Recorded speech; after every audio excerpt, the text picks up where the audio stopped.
L'os occipital. Parmi les propositions suivantes concernant l'os occipital, une seule est exacte. Laquelle? A. La partie basilaire de l'os occipital s'articule avec la face postérieure de l'ethmoïde. B. Les condyles occipitaux sont portés par l'écaille. C. L'écaille s'articule avec les deux os pariétaux au niveau de la fissure bregmatique. D. La fossette notochordale est située en avant du tubercule pharyngien.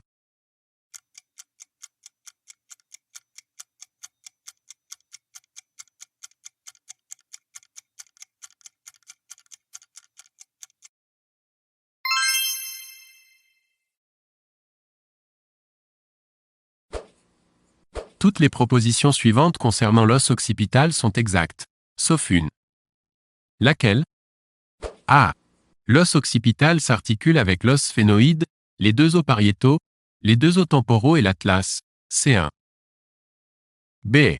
Le tubercule pharyngien est situé en arrière de la fossette notochordale. C. La crête synostosique prolonge latéralement la fossette notochordale. D. La crête musculaire porte l'insertion du muscle long de la tête, ou monsieur grand droit antérieur de la tête.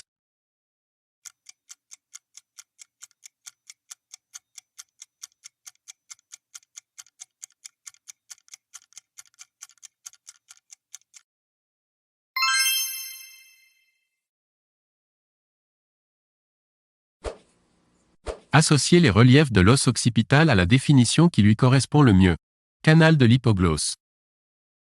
A. Limite en arrière l'incisure, ou échancrure, jugulaire. B. Divise en deux l'incisure jugulaire. C. Est situé, en avant et en dedans des condyles occipitaux. D. Autre choix.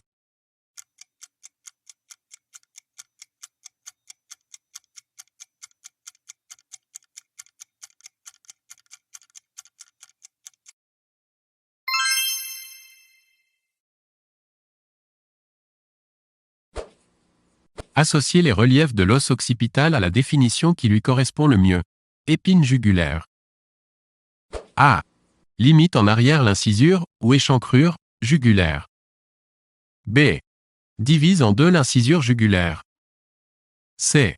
Est situé, en avant et en dedans des condyles occipitaux. D. Porte l'insertion du muscle petit droit antérieur de la tête.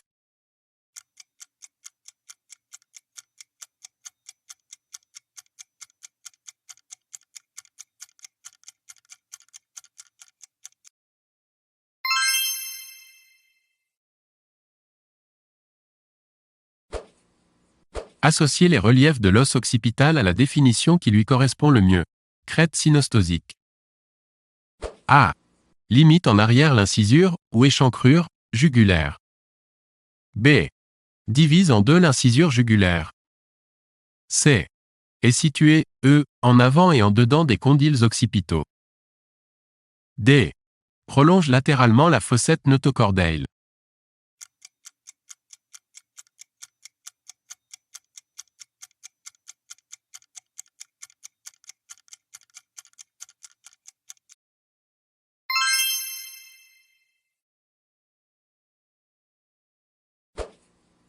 Parmi les propositions suivantes concernant la face endocrânienne de l'os occipital, une seule est fausse.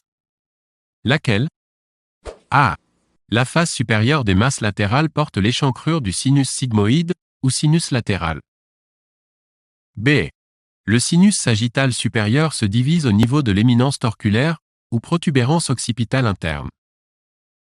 C. La face supérieure du corps est marquée par l'empreinte de l'artère basilaire. D. La crête occipitale interne sépare les fosses cérébrales.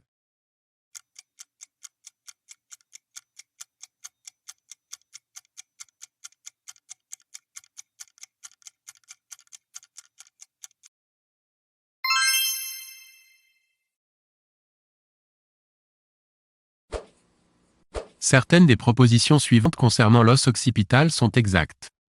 Lesquelles? A. Sur la face exocrânienne de la partie basilaire, le tubercule pharyngien, ou tubercule basilaire, se trouve. B. La crête occipitale interne sépare les deux fosses cérébelleuses. C. L'écaille de l'os occipital s'articule avec l'os temporal et l'os pariétal. D. Le nerf, grand, hypoglosse, 12e paire des nerfs crâniens, traverse le canal condylien postérieur.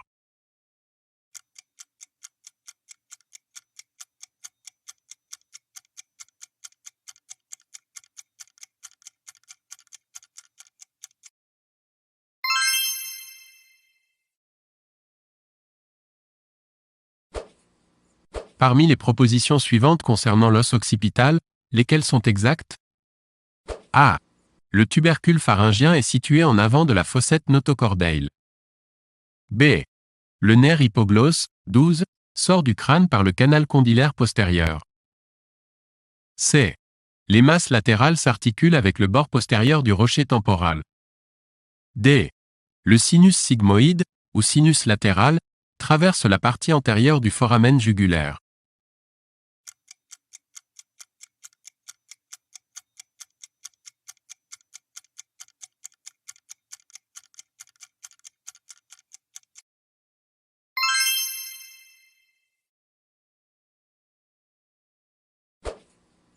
Certaines des propositions suivantes concernant l'os occipital sont exactes. Lesquelles? A. Le canal de l'hypoglosse, 12, est situé en avant et en dehors du condyle occipital. B. La crête occipitale interne sépare les deux fosses cérébelleuses. C. La face endocrânienne du corps de l'os occipital porte l'empreinte de l'artère basilaire. D. Le tubercule jugulaire est marqué par les empreintes des 3 derniers nerfs crâniens.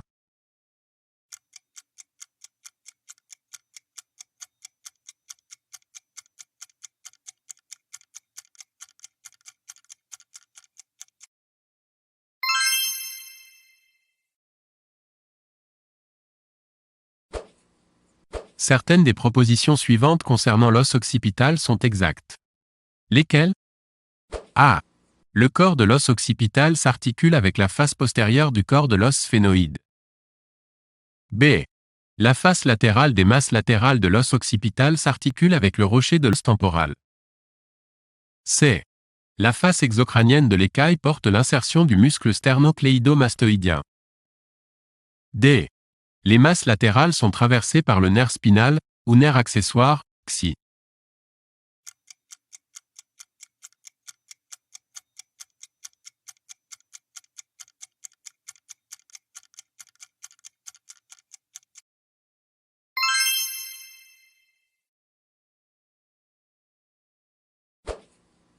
Certaines des propositions suivantes concernant l'os occipital sont exactes.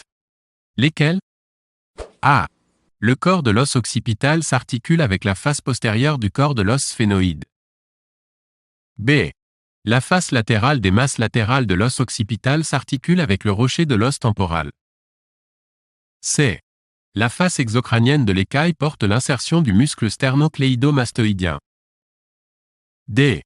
Les masses latérales sont traversées par le nerf spinal, ou nerf accessoire, XI.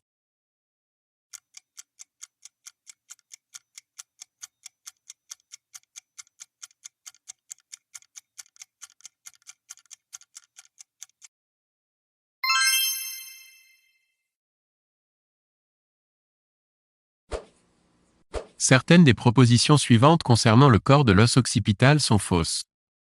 Laquelle ou lesquelles? A. Le corps de l'occipital porte les condyles occipitaux. B. La fossette notochordale porte l'insertion du ligament longitudinal antérieur, ou ligament vertébral commun antérieur. C. Le tubercule pharyngien est situé entre le foramen magnum et la fossette notochordale. D. Le bord latéral du corps s'articule avec le rocher de l'os temporal.